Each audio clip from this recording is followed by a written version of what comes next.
Sehingga apa sih sebetulnya pemicu ketika ternyata ada konflik sosial yang di situ ada selubung-selubung keagamaannya. Ini kalau kita berbicara moderasi beragama ya, pasti muatannya adalah muatan yang tidak jauh-jauh dari urusan nafsu dunia. Menurut saya itu.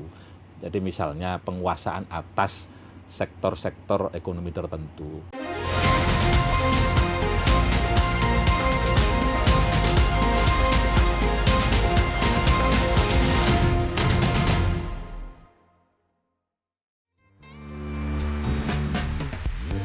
Dari lorong-lorong pendidikan dasar di desa, hingga ruang-ruang kebijakan strategis Jawa Timur, dialah Fauzan Fuadi, SIKOM, M.Medcom. Lahir dan tumbuh besar di lingkungan yang syarat nilai keislaman dan perjuangan, Fauzan mengawali langkah pendidikannya di Mihidayatul Wadhon, lalu melanjutkan ke MTS dan SMU As-Saadah Bunga. Semangat belajar dan berdedikasi mengantarnya menempuh pendidikan tinggi di Universitas Muhammadiyah Malang, hingga meraih gelar magister di bidang media dan komunikasi dari Universitas Airlangga Surabaya. Dalam dunia organisasi, Fauzan telah menapaki tangga-tangga kepemimpinan sejak muda. Ia pernah menjadi ketua rayon hingga ketua koordinator cabang PMI Jawa Timur, dan kini terus mengabdi sebagai wakil ketua PWIK PMI Jatim. Di berbagai organisasi kepemudaan, ia aktif sebagai Dewan Pembina, baik di Garda Bangsa maupun Gemasaba Jawa Timur. Tak hanya itu, semangat juangnya juga tergambar dalam dunia politik. Di tubuh Partai Kebangkitan Bangsa atau PKB, Fauzan pernah menjabat sebagai Wakil Sekretaris dan Bendahara DPW PKB Jawa Timur, hingga memimpin fraksi PKB di DPRD Jawa Timur. Kiprahnya di legislatif pun tidak main-main. Ia pernah dipercaya sebagai Wakil Ketua Sementara DPRD Jatim, Wakil Ketua Komisi C, hingga Ketua Tim Pemenangan Cagup-Cawagup Jawa Timur. Kini, ia terus mengabdi sebagai anggota Komisi A dan Ketua Fraksi PKB DPRD Jawa Timur. Di luar dunia politik, Fauzan juga seorang entrepreneur yang visioner. Ia adalah Komisaris Utama PT Love Berkah Haramain, serta founder Love Catri Gresik. Fauzan Fuadi adalah gambaran sosok pemimpin muda yang tumbuh dari akar rumput, melesat dengan tekad, dan terus bergerak untuk perubahan yang lebih baik. Fauzan Fuadi, pemimpin muda untuk Jawa Timur yang maju, mandiri, dan berkeadaban. Halo pemirsa Harian Surya, berjumpa lagi dengan saya Adrianus Adi Nugroho dalam acara Gebrakan Wakil Rakyat Podcast bersama DPRD Provinsi Jawa Timur. Kali ini kita akan membahas soal pendidikan moderasi beragama sebagai pilar pencegahan radikalisme di daerah. Jadi akhir-akhir ini kita semua merasakan bagaimana kemajuan teknologi informasi yang begitu cepat. Dan pada akhirnya dalam konteks ini isu toleransi, isu intoleransi, juga radikalisme kerap muncul dan mempengaruhi cara pandang sebagian masyarakat. Nah, tentunya ini akan butuh penguatan moderasi beragama terutama melalui pendidikan yang menjadi kunci untuk menjaga kerukunan, keamanan, serta kohesi sosial di Jawa Timur. Dan untuk membahas ini bersama kita sudah ada Fauzan Fuadi, SIKOM, M.Medcom. Ya, beliau adalah anggota Komisi A DPRD Jawa Timur dan biasa kita panggil sebagai Gus Fauzan. Apa kabar Gus? Alhamdulillah baik, Mas Andri. Ya. Alhamdulillah baik ya. Baik Mas. Ya. Gus, ini seberapa penting sih Gus? Atau mungkin di awal kita berbincang bagaimana cara pandang Gus terhadap isu radikalisme di Jawa Timur yang mungkin hari ini tidak begitu kuat ya, tapi bagaimana untuk mencegahnya Gus? Gitu. Ya, sesungguhnya kalau dalam amatan saya begini, tanpa kita harus membeda-bedakan orang dengan keyakinan apa yang dia anut, kita harus menempatkan pemahaman bahwa apapun keyakinan itu pasti masing-masing mengajarkan nilai-nilai kebaikan, mengajarkan nilai-nilai humanisme, mengajarkan nilai-nilai toleransi, mengajarkan nilai-nilai satu sama lain meskipun ada bungkus-bungkus perbedaan, itu sesungguhnya adalah sama di mata yang maha kuasa. Nah, dalam konteks ini misalnya kita Muslim begitu, di Islam kan juga sama, mengajarkan prinsip-prinsip memberikan toleransi, hidup bertenggang rasa, saling gotong royong, bahkan kepada penganut keyakinan lain sekalipun. Itu dari dulu sampai dengan sekarang, prinsip itu, nilai itu masih tidak berubah. Kan tidak mungkin, ini perintah kitab suci, ini nilai-nilai ajaran agama, Ya. itu tidak ada yang berubah. Sehingga apa sih sebetulnya pemicu ketika ternyata ada konflik sosial yang di situ ada selubung-selubung keagamaannya. Ini kalau kita berbicara moderasi beragama ya, pasti muatannya adalah muatan yang tidak jauh-jauh dari urusan nafsu dunia. Menurut saya itu. Jadi misalnya penguasaan atas sektor-sektor ekonomi tertentu, penguasaan atas hajat hidup tertentu, kelompok tertentu, itu pasti berpotensi polemik, konflik, memicu radikalisme, padahal sesungguhnya tidak ada agama yang mengajarkan keyakinan ekstrim sampai menghalalkan segala cara hanya untuk membenarkan keyakinannya sendiri. Ya. Termasuk sampai yang berakibat mengambil nyawa orang lain, termasuk juga tindakan-tindakan yang merugikan orang lain, bahkan tidak harus mengambil nyawa tetapi sekedar merugikan orang lain saja. Itu saya kira tidak ada satupun agama yang mengajarkan seperti itu. Ini kan pemicu dari situ menurut saya. Sehingga kalau terjadi beda keyakinan lalu radikalisme muncul, itu sebetulnya saya tidak terlalu yakin tidak ada sebab lain kecuali perbedaan keyakinan itu. Kalau di Islam kan ada istilahnya kadal fakru ayyakuna kufron. Orang bisa berubah menjadi kafir karena dia fakir.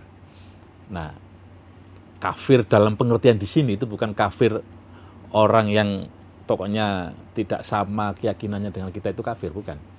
Tapi itu iya, tetapi yang sebetulnya yang dimaksud dengan kafir di sini adalah kafir dalam pengertian secara umum. Kan bahkan orang tidak mensyukuri nikmat sehari-hari yang dia nikmati, yang dia dapat, itu kan sesungguhnya juga dia kafir.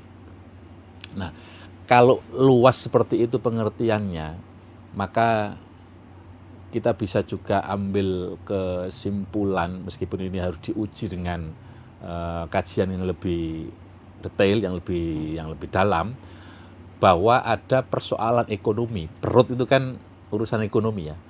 Bahwa ada persoalan ekonomi yang justru berpotensi mengakibatkan ekstremisme, radikalisme, perang dalam skala besar, antar negara, antar kelompok, dan lain-lain. Ini kan berarti faktor dunia, faktor pemicunya itu faktor yang sama sekali tidak ada hubungannya dengan nilai agama. Kalaupun toh pernah ada terjadi di sebagian tempat konflik SARA karena perbedaan keyakinan, perlu diteliti lebih lanjut apakah pemicunya semata-mata itu. Saya berkeyakinan tidak semata-mata itu. Oke. Saya kira begitu, Mas Andre. Gus, sebagai anggota DPR di Jawa Timur, apa sih Mas Gus? Mungkin peran atau mungkin ada kebijakan kah terkait moderasi beragama yang sudah?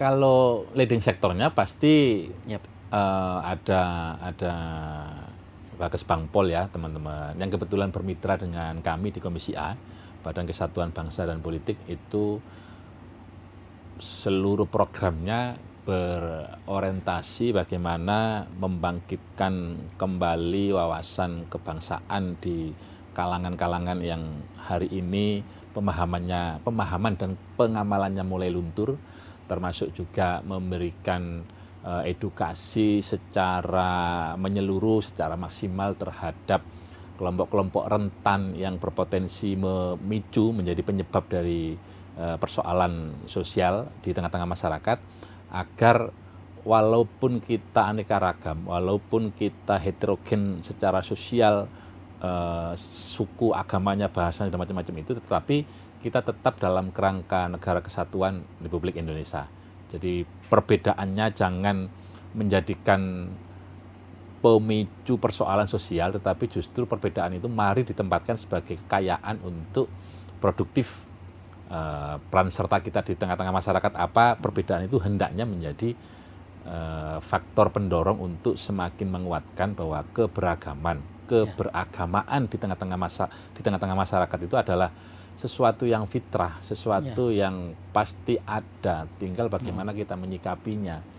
Tidak bijak, tidak dewasa menyikapi perbedaan, tidak perlu kita nunggu lama, itu walaupun diantisipasi dengan aparatur keamanan, diantisipasi dengan segala macam upaya-upaya agar kerawanan tadi itu tidak sampai meledak, itu saya sangat tidak yakin, betul-betul tidak meledak kalau orang masih gampang baper dengan atau gampang mempersoalkan atas perbedaan satu sama lain.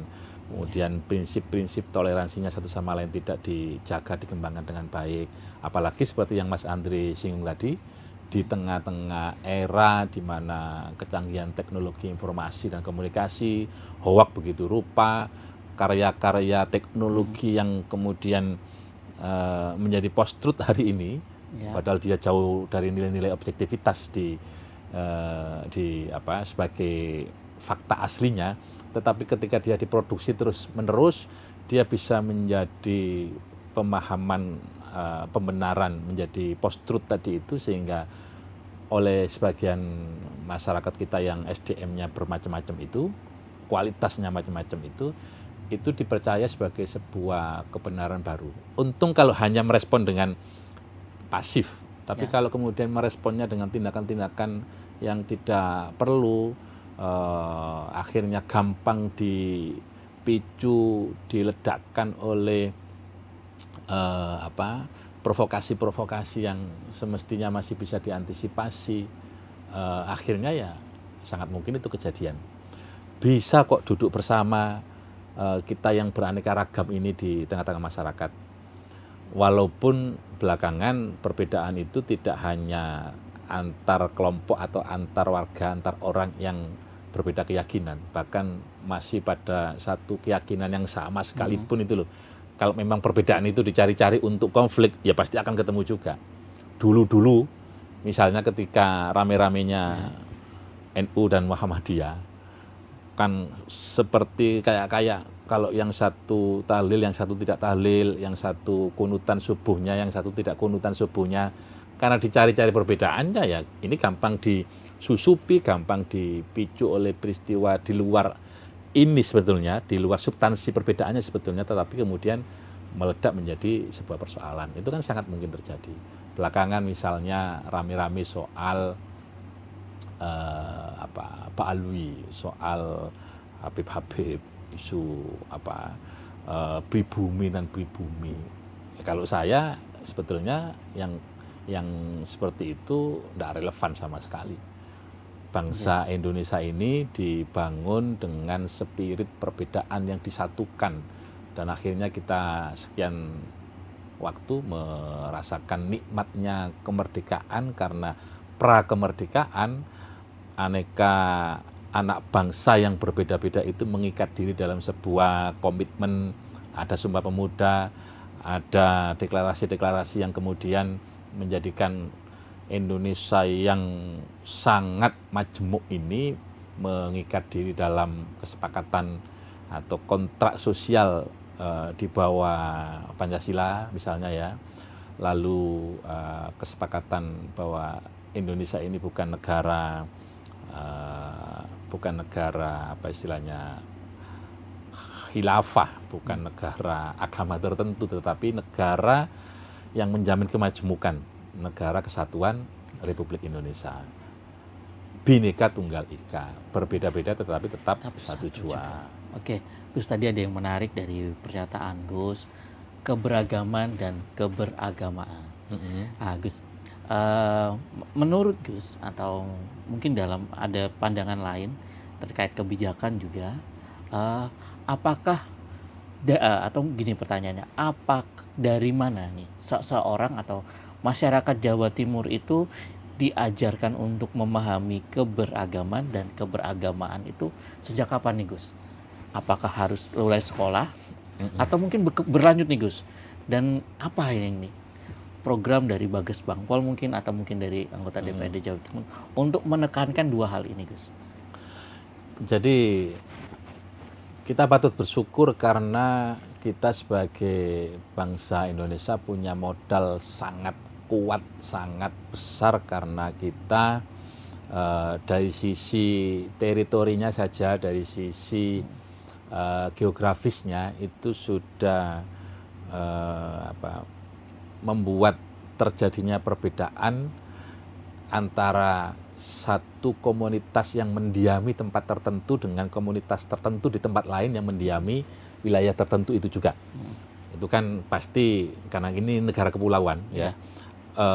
Beda pulaunya, beda tempatnya, beda adatnya, beda bahasanya, memungkinkan beda yang lain. Nah, itu sebetulnya yang ingin saya sebut sebagai modal utama kita untuk ke depan ini mau kita ngapain saja itu kita punya modal cukup. Tetapi apakah dengan modal cukup itu lalu kita mengesampingkan aspek perkembangan tantangan zaman hari ini yang orang mudah dimasuki informasi-informasi memecah belah sifatnya, hoak, menghasut, padahal bukankah orang itu karena masing-masing punya kepentingan, sangat mungkin terjadi konflik kepentingan antar masing-masing. Kok daki-daki itu bahasa Jawanya itu kok tinggi-tinggi. Kita berbeda urusan pilihan politik saja pada saat momentum pemilihan umum atau pemilihan presiden atau pemilihan kepala daerah, bupati, wali kota misalnya. Kalau perbedaan itu dibesar-besarkan, ya ini juga akan membuat gesekan. Akan juga memicu terjadinya konflik, akan memicu juga terjadinya praktek-praktek radikalisme. Radikalisme itu supaya tidak dipahami sempit, supaya tidak dipahami sempit hanya urusan konteks keberagamaan saja ya, tidak hanya konteks agama saja. Tetapi orang dengan sifat-sifat tertentu, kelompok masyarakat dengan karakter-karakter tertentu yang dia tidak bisa diganggu dengan isu-isu tertentu kemudian terjadi gangguan pada isu-isu tertentu itu, ini kan pasti akan bergejolak, pasti dia tidak akan tinggal diam. Ada peristiwa-peristiwa misalnya seperti ini, sekumpulan warga masyarakat dia mendiami suatu wilayah tertentu bertahun-tahun, dia berperadaban, berakar budaya di situ. Orang tuanya dimakamkan di situ, dia besar merasa punya sejarah di situ, lalu tiba-tiba akibat pembangunan, karena faktor risiko pembangunan, komunitas yang mendiami tempat tadi itu dia harus misalnya menjadi korban kebijakan, misalnya, harus pindah misalnya. Ini kan juga perlu pendekatan, tidak bisa semata-mata langsung ini keputusan, ini demi negara, kemudian kalian nyingkir, kan tidak bisa begitu. Perlu diplomasi, perlu pendekatan, perlu approachment yang betul-betul tepat sehingga orang pindah itu bisa melakukannya dengan sukarela. Ini saya kira juga bagian dari yang perlu diantisipasi oleh negara, oleh pemerintah provinsi kalau kita berbicara Jawa Timur, agar faktor-faktor yang merupakan originalitas kita sebagai warga berbangsa bernegara ini itu tidak gampang tersulut oleh hal-hal yang tidak perlu. Lalu programnya apa yang mesti digagas oleh pemerintah? Ya tentu edukasi harus sedini mungkin. Meskipun kita punya modal kuat, punya modal besar, tetapi kalau kita menyepelekan hanya berbekal modal utama kita ini, yang tadi saya singgung di awal, kan boleh jadi kita suatu saat akan kecolongan, justru akan muncul konflik karena ingatlah bahwa tantangannya itu sudah berubah. Dulu orang pulang sekolah ke rumah mungkin dia main-main, kemudian malam istirahat, apalagi di era saya masih kanak-kanak itu relatif pulang sekolah itu kan kami paling main itu ya ke kebun, ke ke tempat-tempat yang kita jauh dari apa istilahnya informasi dari luar yang kita nggak karu-karuan itu beritanya. Pulang ke rumah istirahat. Sementara sekarang tantangan itu berbeda. Ya. Orang dari bangun tidur sampai bangun tidur lagi itu pegang HP. Dan di HP itu kita tidak bisa 100% membatasi akses mereka terhadap informasi apa. Sekarang orang bahkan merakit bom saja hanya belajar dari Internet, dari internet, dari Mbak Google bisa. Mungkin tanya ChatGPT, kalau ChatGPT ini belum disensor, mungkin akan dijawab oleh ChatGPT ya. Nah ini buktinya kemarin kejadian kan di Jakarta. mana, di Bandung, di Jakarta, maaf, di Jakarta anak SMA kan bikin, entah atas alasan apa dia. Nah menurut saya pendidikan atau edukasi sejak dini itu menjadi penting, meskipun kita merasa kita punya modal kuat, supaya kita tidak kecolongan, supaya tetap tertanam dengan kuat, tetap menjadi akar bagi pemahaman kita, fundamennya, agar suatu saat karena tantangan sudah berubah, kita tidak mudah diprovokasi, kita tetap apa istilahnya mencintai republik ini, daerah ini dengan kenyamanan, dengan hidup antar sesama itu dengan tenggang rasa, kemajumukan atau keanekaragaman yang kita pelihara dengan baik, sekaligus itulah justru yang harus kita manfaatkan sebagai modal untuk membangun. Jadi bukan modal yang dibiarkan menguap begitu saja tanpa ada tindakan produktif atau program produktif yang dilakukan, yang kita sambut sebagai pemerintah ya, untuk menjadi program-program yang bisa dinikmati oleh masyarakat. Kalau program-programnya sendiri saya kira bagus kok, banyak program, misalnya peningkatan wawasan kebangsaan itu dengan mengedepankan bagaimana pemahaman dan pengamalan atas Pancasila itu bisa dikuasai oleh anak-anak kita.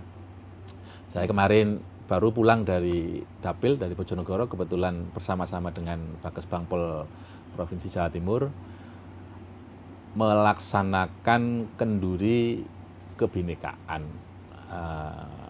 Memang tidak mengundang banyak orang karena memang anggaran juga tidak memungkinkan untuk melibatkan lebih banyak orang.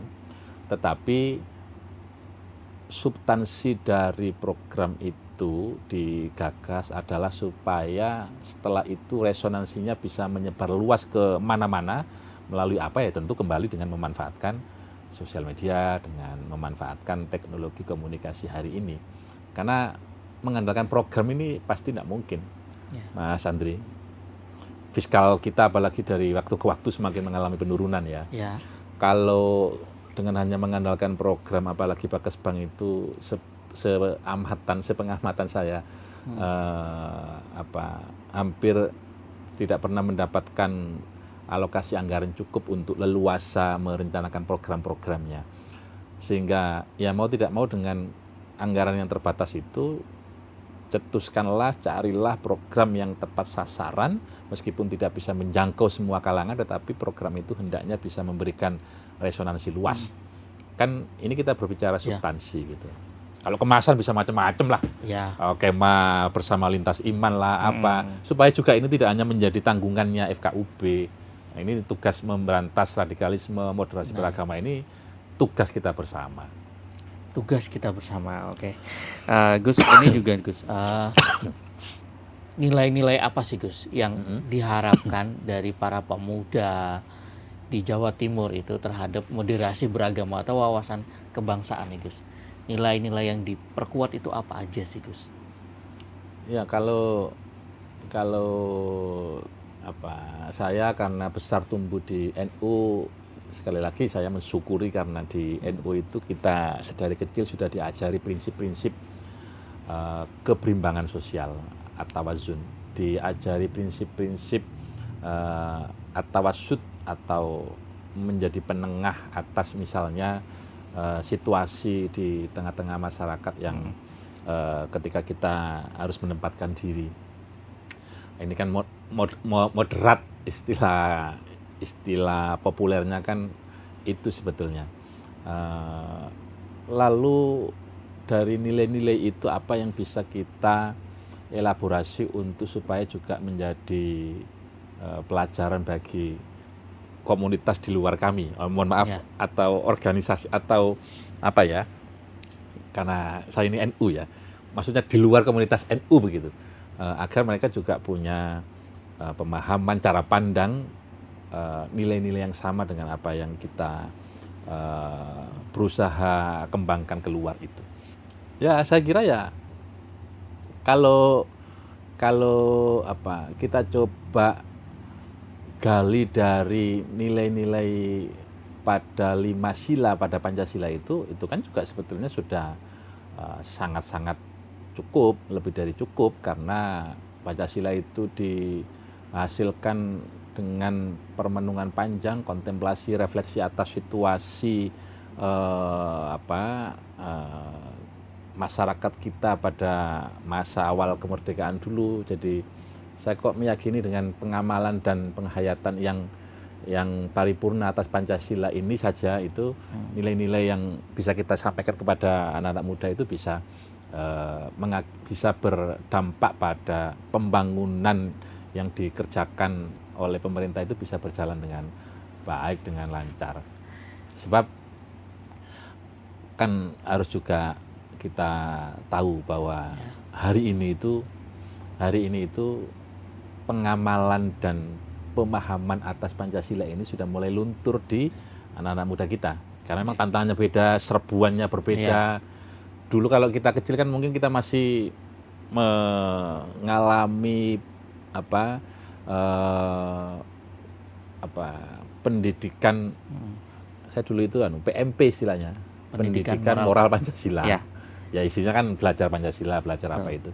Lalu ternyata pada saat sekolah menengah atas waktu itu menjadi PPKN, pendidikan Pancasila dan kewarganegaraan ya kalau nggak salah. Nggak tahu sekarang ini apa. Tapi saya kira apapun itu bungkusnya, substansi dari PMP, substansi dari PPKN dulu, hari ini mesti harus dikencangkan lagi di bangku sekolah, di lembaga-lembaga pendidikan.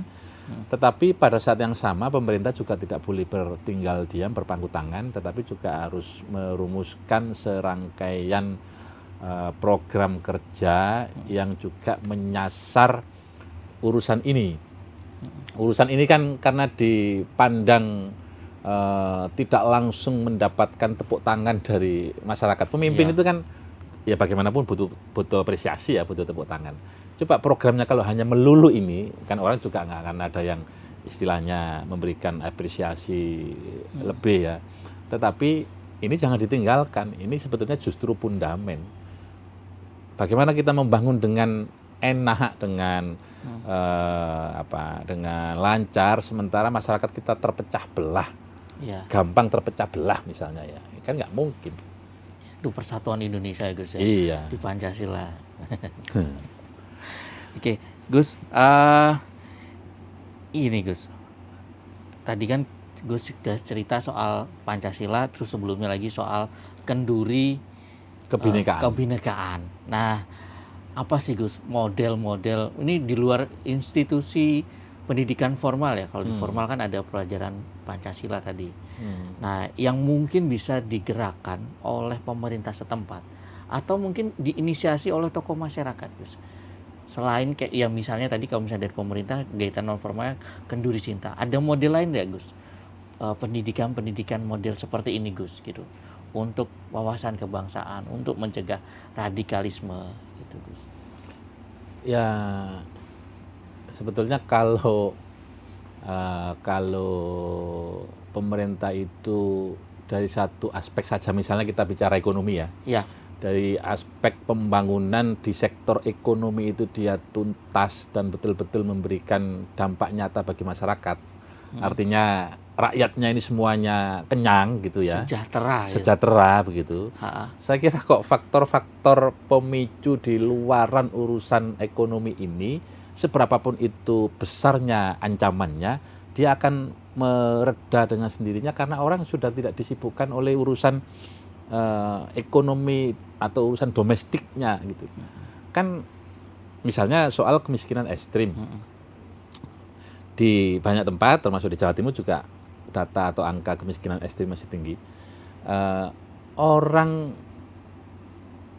mau makan saja sulit, sementara pada saat yang sama ada ajakan yang menjamin yang bersangkutan untuk hidup tenang, hidup enak, meskipun tidak di dunia ini, tetapi di akhirat. Jadi menjanjikan apa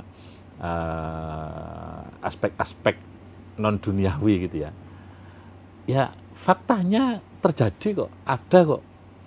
Kan pelaku-pelaku bom bunuh diri itu, dia kan diiming-imingi oleh nanti di surga, bidadari begitu. Tapi coba ditanya orang itu, atau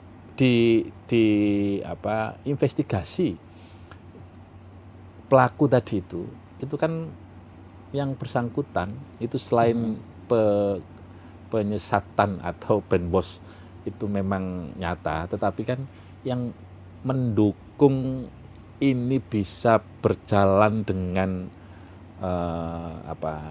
dengan bebas, dengan begitu saja, itu kan karena kondisi ekonomi yang bersangkutan. Ya mohon maaf, kok kayaknya ketika ada orang secara ekonomi dia hidup enak, punya keluarga, punya anak istri yang mencintai, punya lingkungan sosial yang mendukung aktivitas dan keseharian interaksi sosialnya yang bersangkutan, kemudian ada pihak-pihak datang menawari menjadi pengantin, ya istilahnya pengantin ya. Saya yakin tidak akan mau itu. Tetapi kalau orang dengan pikiran di sini kosong, gabut, pekerjaan tidak punya macam-macam aneka problem, orang ini entah latar belakangnya apa, menurut saya kok akan lebih mudah dipicu, diajak untuk hal-hal yang kemudian hal-hal itu bisa berdampak merugikan orang banyak dengan perbuatan yang entah dia sadari atau tidak. Dia lalu mengiyakan ajakan untuk ya sudahlah daripada hidup ya begini-begini.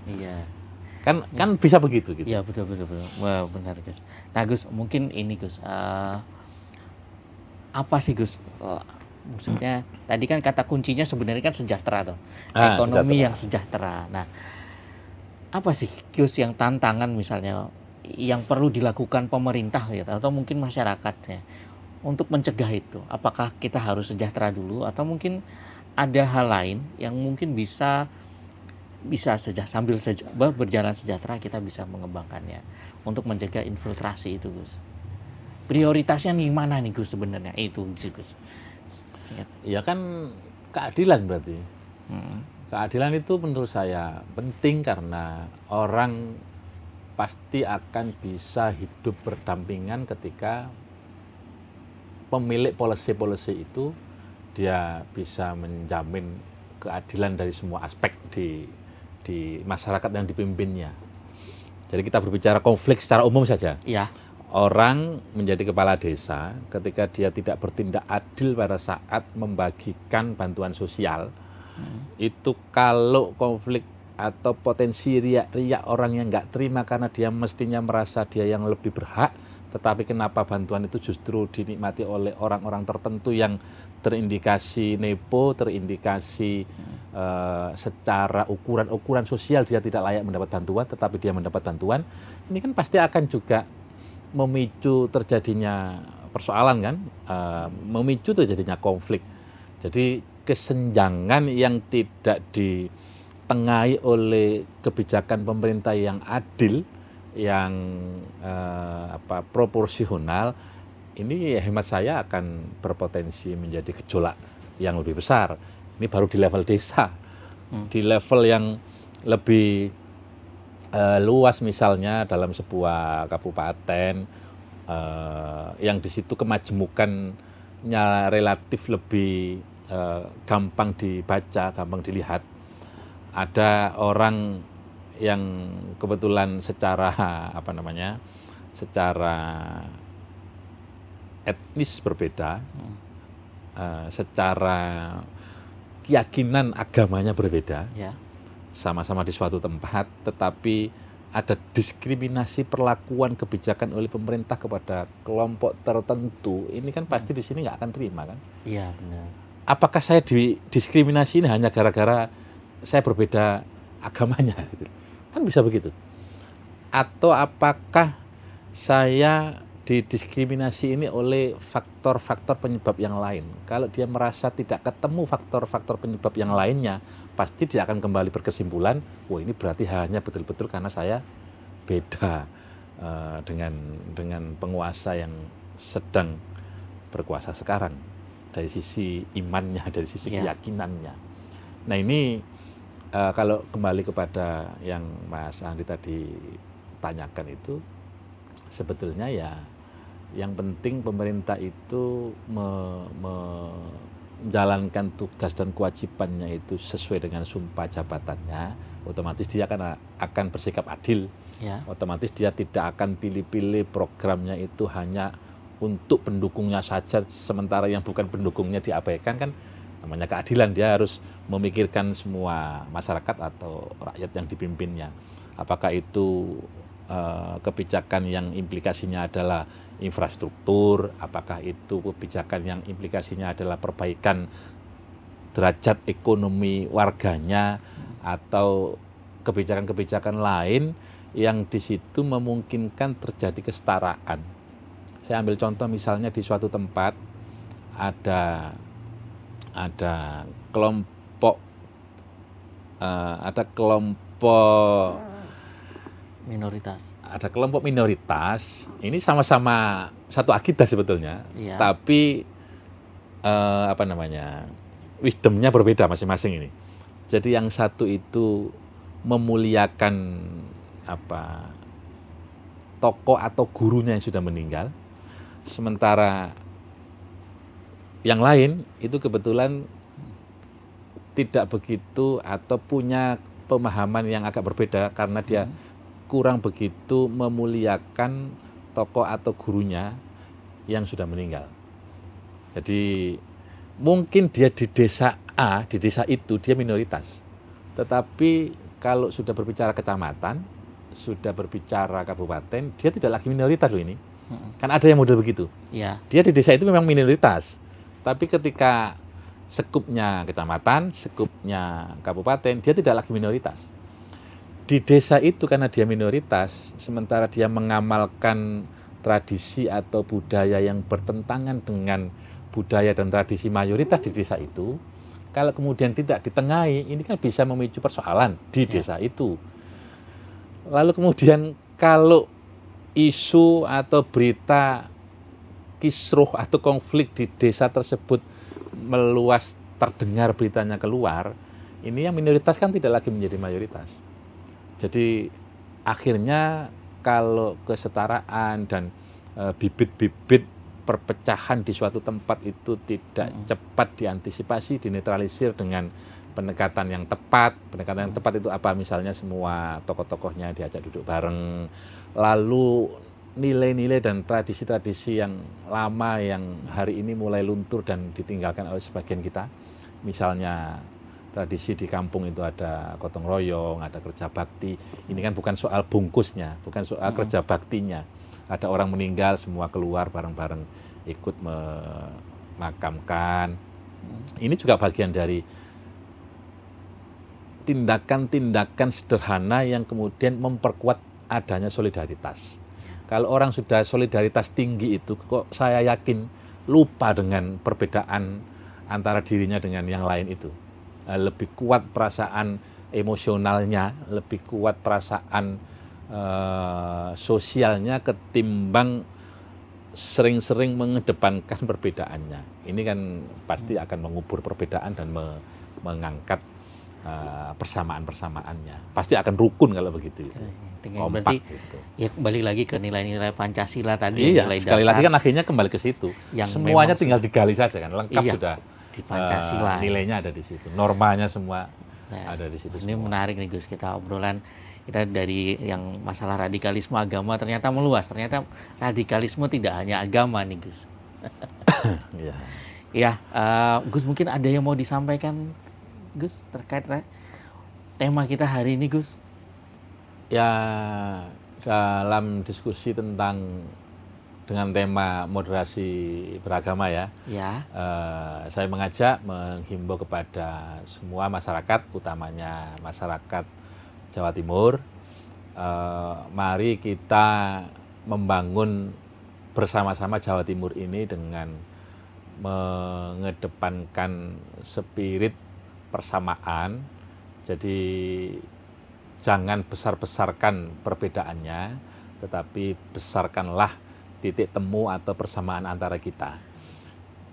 Karena kalau orang itu dicari perbedaannya pasti ketemu, apalagi perbedaan yang kemudian dikapitalisasi untuk hal-hal yang tidak perlu, itu tidak ada gunanya lah. Jadi sekali lagi, mari kita membangun Jawa Timur ini. Jawa Timur ini milik bersama, bangsa Indonesia, Indonesia ini milik bersama. Kita isi, kita bantu pemerintah dengan kita hidup bertetangga, bermasyarakat dengan rukun, saling membantu, saling gotong royong. Dan itulah nilai-nilai yang diajarkan, dicontohkan oleh founding fathers kita dulu, bahkan juga diajarkan oleh pemimpin-pemimpin pemuka agama kita. Saya kira begitu. Mas Andre, terima kasih ya. terima kasih. Baik teman-teman, terima kasih juga sudah menonton acara kami hari ini. Nah, sampai jumpa di segmen berikutnya. Bye-bye.